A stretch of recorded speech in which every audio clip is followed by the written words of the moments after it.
the NFL star whose greatness was cut short. To fans, he was must-see TV, every snap, every hit. To quarterbacks and wide receivers, he was a nightmare. But Sean Taylor's story wasn't just about talent. It was about growth, about redemption, and a life cut short before it ever truly peaked. Sean Michael Maurice Taylor was born on April 1, 1983, in Florida City, a small town just outside Miami, Florida.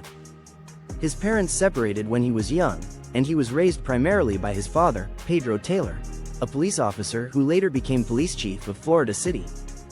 Sean grew up in a neighborhood that had its challenges, but football gave him focus. It was more than a sport, it was his way out.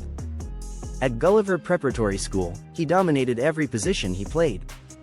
Running back, defensive back, linebacker, return specialist. He was so versatile that ESPN named him the #1 skill position prospect in the country.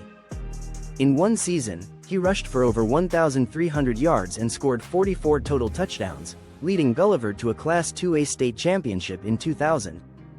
He wasn't just a star. He was a game changer. And instead of leaving home, Sean chose to stay, committing to the University of Miami, where legends like Ed Reed, Ray Lewis, and Michael Irvin had built a football culture defined by swagger and dominance. Taylor didn't just fit in, he elevated it.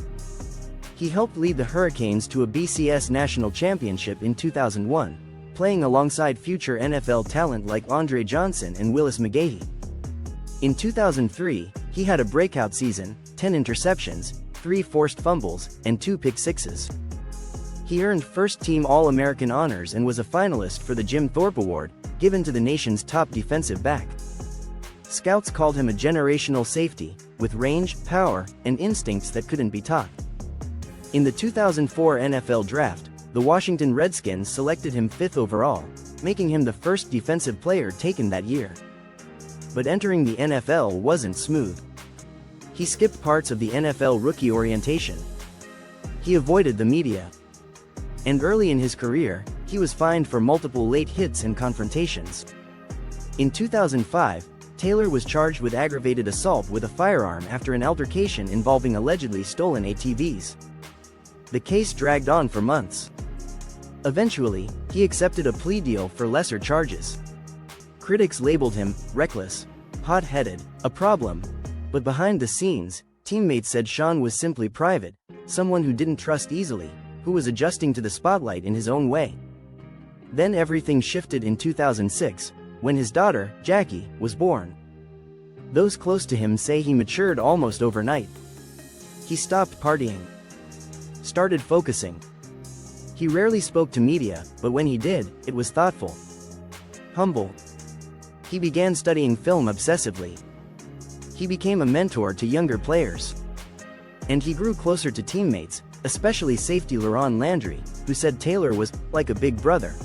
By 2007, he was in the best shape of his life, faster, smarter, more disciplined. In the first 9 games of the season, Sean recorded 5 interceptions and was leading Pro Bowl voting by a wide margin. Then came the knee injury. He sprained his right knee in Week 10 against the Eagles and missed the next 2 games. So, while recovering, he returned to Miami to be with his fiancée, Jackie Garcia, and their daughter. And in the early hours of November 26, 2007, everything changed. Just after 1:40 a.m., Sean heard a noise downstairs. He grabbed a machete from under his bed. As he confronted the intruders, a single shot was fired, hitting him in the upper leg, severing his femoral artery. There was no gun in the home. He had no chance to return fire. Sean was rushed into emergency surgery and placed in critical condition. For 24 hours, fans, teammates, and coaches held their breath. But on November 27, he passed away. He was just 24 years old. The football world was devastated. Teammates cried openly as they tried to practice. Joe Gibbs called it the hardest thing he'd ever dealt with in coaching. Across the league, players wore number 21 in his memory, and stood in silence before kickoff. The Redskins took the field that Sunday with just 10 defenders for the first play, leaving Taylor's safety position vacant. It wasn't just symbolic. It was emotional. a silent tribute that said more than words ever could. Soon after, authorities arrested 5 young men from Fort Myers, Florida, all between the ages of 16 and 20. They had ties to a family member of Taylor's and believed the house would be empty. The shooter, Eric Rivera Jr., was just 17 years old. He was later convicted of second-degree murder and sentenced to 57 years in prison.